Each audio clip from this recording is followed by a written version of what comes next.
Broad daylight outside, I would shut my curtains and close the blinds so it'd be dark, and I'd turn off the light and I would sleep all day.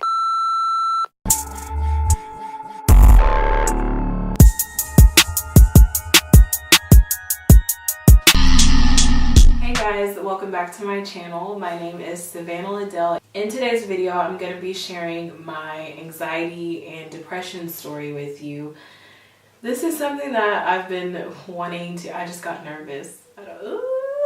This is something that I've really been wanting to share on my channel. I knew when I started my channel that one day I wanted to just open up beyond makeup and stuff like that. I wanted to just open up to you guys about some things that I've been through, and the only reason why I want to share them with you is because I know that I'm not alone in this, that there are like a ton of people that go through the same thing or similar things, and you can probably relate to this. This video may be a little bit long because I'm going to start from like childhood to now, just so I can give you guys a little bit of background about me and just, you know, so my story will make sense. Go ahead and subscribe to my channel if you haven't, and I will go ahead and get into my story because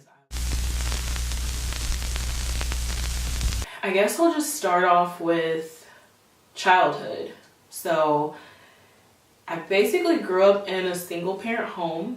My dad passed when I was 5 years old. I have a little brother. He's not little, but he's my younger brother. We're 3 years apart. So at the time he was 2.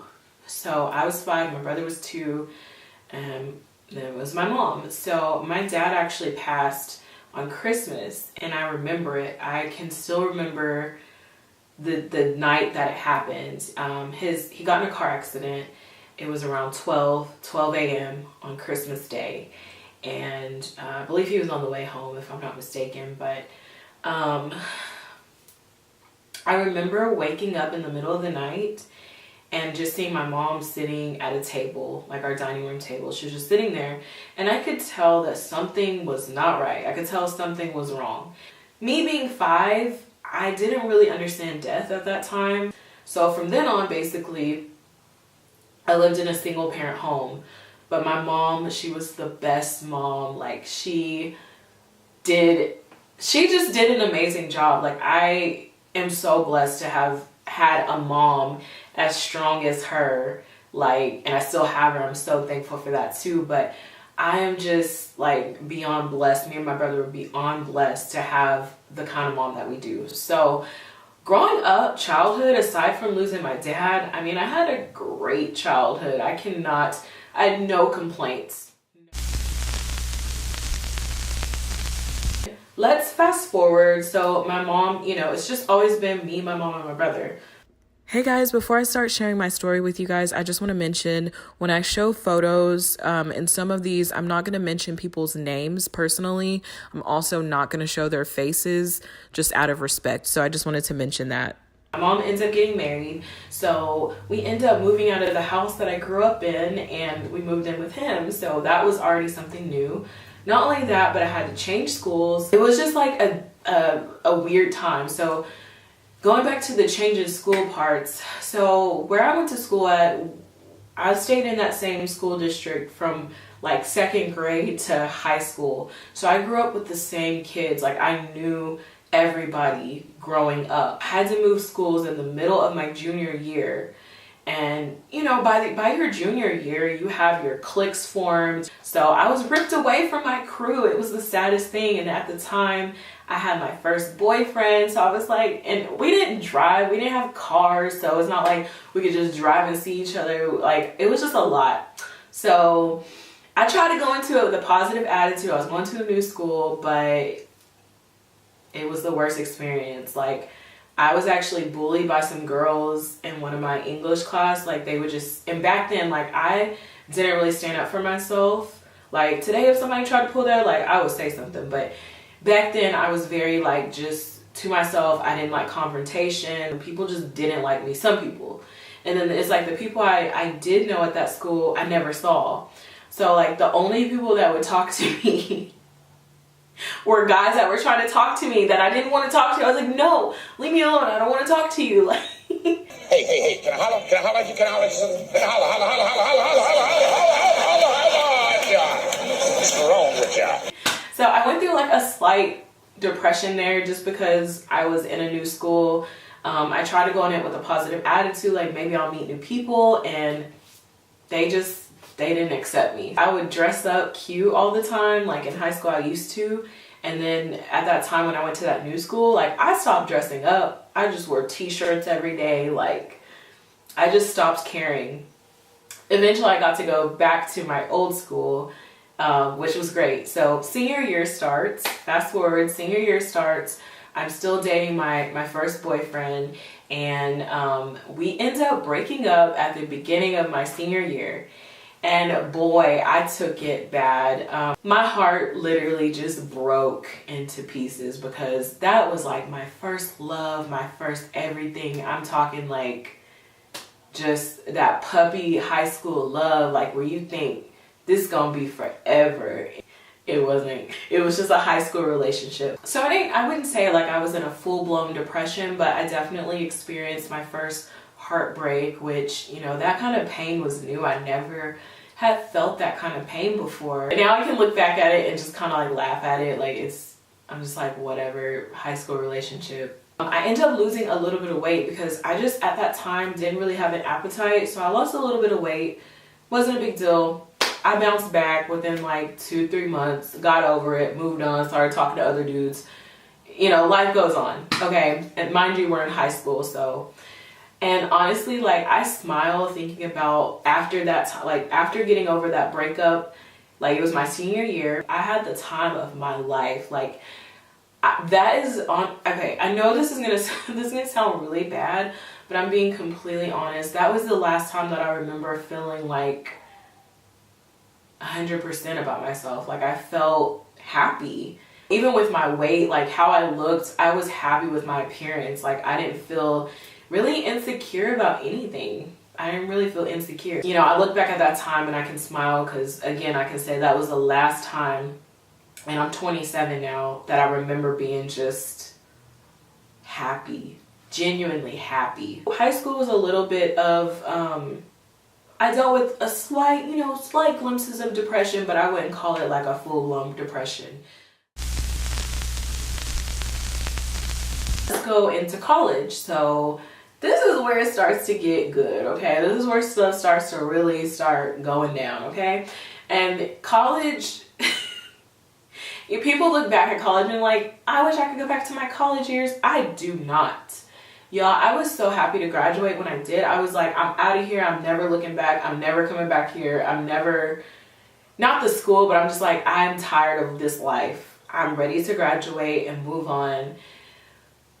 College, I'm not going to say college was bad for me. I had so many fun moments and times in college, and I met so many, like, to this day, they're still my good friends. So college wasn't just all bad, but I had a lot of life-changing experiences during my college years, and I went through a lot. And I'm probably going to tell you guys some things that are going to be a little bit shocking. Just giving you a little bit of background on the type of school I went to. It was predominantly white. There was nothing wrong with that, but I mean, that's literally all I saw my whole life. You know, in class, I was always the minority. I was always the only one. You know, there was black people at the school, but put us in a class, like usually it was, you were the only one, you know what I'm saying? So that's how I grew up, and I just wanted to experience something different, and I decided to go to HBCU. And if you don't know what HBCU is, it's a historically black college university. It was so just completely different from anything I was ever used to seeing. I was excited because I was going with my friends. So, you know, when you go off to college, it's like kind of scary because you're like, oh my God, I don't know anybody. But I was going with somebody I knew, which was like comforting. So I went with my best friend. There was another friend that we went to school with in high school that went there too. So, you know, here's somebody else that I know. And then she had a friend. It was us four all the time. We're all like new to this, sticking together, just the four of us. Okay, so I did live on campus my freshman year. So we were in these little like dorms, and we each had our own building. So me and my best friend, we lived in different buildings. So when it was time to like go to your room, sleep, whatever, we separated. In every building, there was like a little TV room, living room area where anybody in the building could go watch TV, hang out, do homework, just basically socialize. That's what it was for. Y'all, I did not socialize with none of the girls in my building, which was mistake one. You need to, like, I should have been getting to know other people, but at the time I was only like, I have my squad, I don't need anybody else. So I would just go straight to my room when I really should have been in the living room interacting with the other girls in the dorm so I could get to know other people on campus. So while everybody else, even my best friend, she had her own little building. She was interacting. She knew her building girls. And I felt like I was like, dang, I don't know any of my girls in my building because I stuck with the same people. So that was my mistake one. And it's going to make sense of why I'm telling you this for the next year. So academically, I did really well. I ended up making the dean's list. I almost had like a 4.0. I didn't have a 4.0, but it was close to it. So I did really good academically. You know, freshman year was okay. It was cool. I wasn't sure how I felt about the school, but I was like, you know what? It's just the first year. I want to give it another try. I'm not going to just, you know, be like, I don't like this. It's your first year, you know? It's new. So I was like, okay, freshman year was okay. Maybe sophomore year will be a lot better. So, I end freshman year, I go back home for the summer, and during that summer, it was a significant summer because I'm not gonna, you know, go into details about what I went through, but basically I just went through something very traumatic, and it was something that I had never dealt with before, and I really felt alone, and I didn't know who to talk to or like who to trust. So I kept it like bottled in. Like I didn't talk to really anybody about this. So that happened in the summer after freshman year. So I go back home for the summer, go through that experience. Now it's time to come back for sophomore year. So mind you, I'm still holding on to what I went through in that summer. The emotions, everything is still there. I'm just holding it inside. I'm not telling anybody. I'm not talking to anybody about it. So I kind of go into sophomore year with like a heavy heart. And sophomore year, like it was cool. Like again, I had some fun moments. Like I had some memorable, like homecoming. Oh my God. School at was kind of like in the middle of nowhere. Like all we had there was pretty much a Walmart and a Pizza Hut. Now it may have grown since then. So, you know, sorry. But back in 2009, 2010, 2011, when I went there, all there was a basic Walmart. It wasn't even a super center, y'all. Like it was an old school brown Walmart, okay? I'm trying to paint the picture for you. So there wasn't a lot of jobs there. So at the time, I was broke. I didn't work. I didn't have a job, you know, while I was in school at that time. Number one, I'm broke. Number two, I'm still holding on to what happened to me that summer. And still like holding on to those emotions, which is big. At the time, I was in a relationship with this guy, which I don't have any hard feelings towards him, but like I look back at it and I laugh and I'm like, girl, you was really trying to be in a long distance relationship in college, okay? Never gonna work. So we would argue all the time. So I had like a little stress from that. But it started to get to where like my friends would want to do things, like have fun, like do things on the weekends, like go to Houston and do something. And I was always too broke to go. I didn't have any money, you know, like I was just literally just so broke, didn't have no money. So I always kind of felt like less than in a way, you know, even though I wasn't like poor, but I didn't have it to where my mom could just send me money on site. Like, hey mom, I need $100. Okay, send it to me. You know, I didn't have it like that.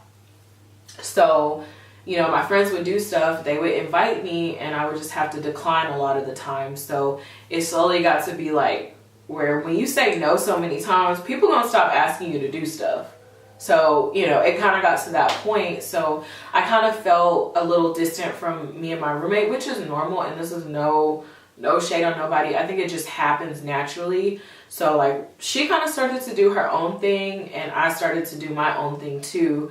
And at that time, again, I'm holding on to these emotions that really I shouldn't have held on to them like that. I should have been talking to somebody. Like I should have been in counseling, to be completely honest. But at the time I didn't know how to deal with it. Academically, you know, the previous year did really well.